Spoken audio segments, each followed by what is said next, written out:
और बच्चों को तो मेरे को प्यारे प्यारे दिख लगता था।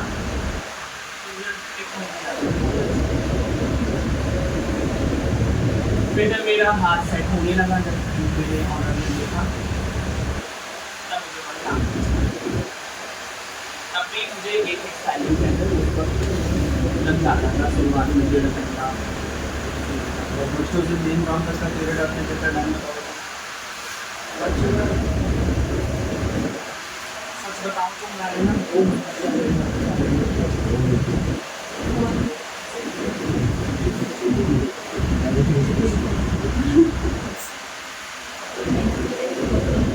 सैलून लाइन में होता है क्या है, जहाँ पे कमीशन है ना, वहाँ पे कंपटीशन तो बना ही होता है, पॉलिटिक्स भी उतनी होती है।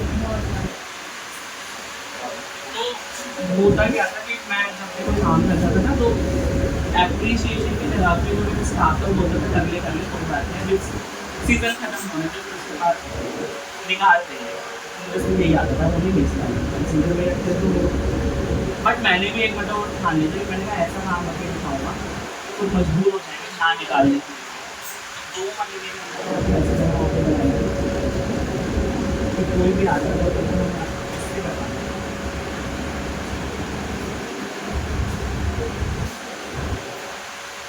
हमें तो नहीं जानते भाई को किसी और से बटवा लेंगे।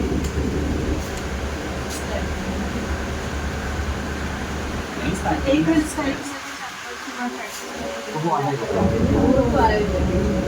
आप तो हमें डिमोटिवेट हम लोग गए थे उससे मिलता है वो क्या ना कृषि वाले हमें तो घर ही देने आ जाएंगे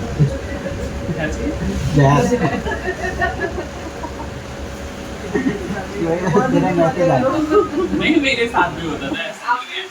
मैंने लड़के नहीं खाते मैडम ये सब कोशिश जरूर कर लेंगे दिखा अरे देंगे। मतलब एक मोटिवेशन वाली चीज़ है। जैसे कि मैं ना इससे पहले ना जब मैं इंडस्ट्री में आया था तो मैं मेहंदी लगाने आया था, तो मैं एज मेहंदी आर्टिस्ट आया था।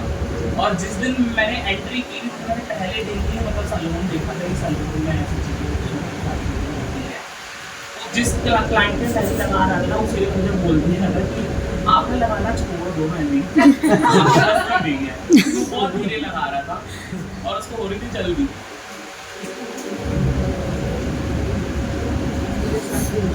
मार्केट में बैठी थी लगाने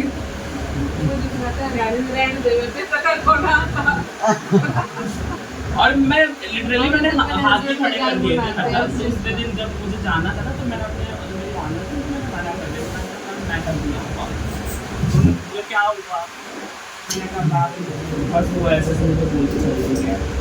तब उन्होंने समझाया था कि देखो ऐसा नहीं है, तो दुनिया में बहुत सारे लोग मिलेंगे तुम्हें, किसी एक के कहने पर तुम्हें ये नहीं करना है। फिर भी मेरे माइंड में नहीं आ रहा, मैंने कहा नहीं यार मैं नहीं करूँगा।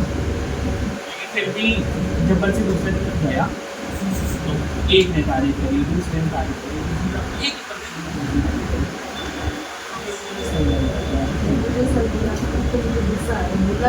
मैंने मेहंदी का कोर्स किया, 1 महीने में फिर भी करना तो उसमें लाइन लग जाती है, इसी से ही लगवा अलग अलग रहते हैं ना, सबके स्ट्रगल अलग अलग से रहेगी। और जब मैं पीएससी में था ना तो बच्चे बोलना आता था, नॉलेज थी भी। तो अब ये था कि मुझे बोलने का कॉन्फिडेंस अच्छा था, तो वो कहते थे कि बिल्कुल ब्रश पे तू बता। अब मुझे सर देखने में सारे ब्रश एक जैसे, मुझे तो पता ही नहीं बिल्कुल भी। तो अब वहाँ पे जो स्टाफ की लड़कियाँ थी एक चीज़ नोटिस कर दो, ब्लेंडिंग ब्रश को दिखाना छोटे वाले को ऊपर, कोई भी आ रहा है तुम्हें ब्लेंडिंग का दिखाना। तो आप यकीन मानोगे कोई देख रहा है मेकअप, मैं मैडम आपको ब्लेंडिंग ब्रश दिखा दूँ अरे उधर लेना भी नहीं, तो आपको ब्लेंडिंग दिखा दूँ, ठीक है भाई दिखा दो, यूँ मैंने कौन सा उठा के दिखाना बस ब्लेंडिंग दिखा दो। दिलीप जो थे वो कहते हैं देख सर क्या करते, मैं सर सीख जाऊँगा, मुझे बोलना। फिर फाउंडेशन कैसे हुआ, मैंने कहा मुझे तो सारे 12 के 12 शेड एक जैसे लग रहे। फिर एक लड़की कहने की जिसका चेहरा जैसा दिख रहा है ऐसा उठा के दिखा दो, वो अपना आप कहते कि इससे थोड़ा लाइट दिखा दो, इससे थोड़ा डार्क दिखा दो। अच्छा ठीक है, अच्छा ये ट्रिक होती है सर फ्रेशर के लिए तो यही होती है। तो ऐसे सीरियसली ऐसे ही होता है। अब एक बात बताओ, जब मेरे और पता है हमारी लाइन में ये है, आपके काम से ज़्यादा सबसे पहले ना वो आपकी बोलने की स्किल्स को देखना है कि आपकी बोलने की स्किल्स कैसी है। आप जितना अच्छा बात कर सकते हो ना, आप देखो उतने ही आगे जा सकते हो। आपको पता है ना आजकल मेकअप आर्टिस्ट हो या हेयर आर्टिस्ट या कोई भी मतलब है जो भी इस इंडस्ट्री में है, अगर आप बोल रहे हैं बहुत अच्छा, आप बहुत ज़्यादा इन्फ्लुएंस कर रहे हो अपने क्लाइंट को और वो आपके पास आएगा ही आएगा। काम बाद में देखा, पहले आपके बोलने के तरीके को देख लेगा। और यही अगर शुरुआत से बहुत ज़्यादा अच्छा हो तो टाइम नहीं लगता। जो बोलते हैं ना कि सर हमने तो साथ में शुरुआत कर दी लेकिन आज देखो वो कहाँ है, हमसे कहाँ पर मिस्टेक होती है। तो मिस्टेक नहीं होती है, ये होता है हर किसी में स्किल्स की ये होती है, स्किल्स होती है कि उसके बातें करने का वे कैसा है, क्लाइंट को समझाने का वे कैसा है, ये सारी चीज़ें। अब मेरे साथ वाले भी बहुत सारे ऐसे बंदे थे जो आज मतलब जॉब भी कर रहे हैं।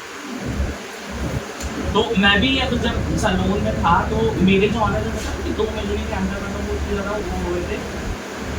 मेरी ऐसे आदत है कि अगर कोई चीज़ मुझे मतलब ना भी समझ में आ रही होती लेकिन मुझे दिखने में अट्रैक्ट करती होती थी तो मैं उसके लिए बोल दिया करता था। जैसे कोई क्लाइंट आता था और कोई उस पर नहीं है काउंटर वगैरह पे तो वो मुझसे पूछ रहा है कि HD मेकर और एयर ब्रश में क्या डिफरेंस है फोटो दिखाने में। तो जो बहुत सुंदर neat and clean air brush है और जो थोड़ा सा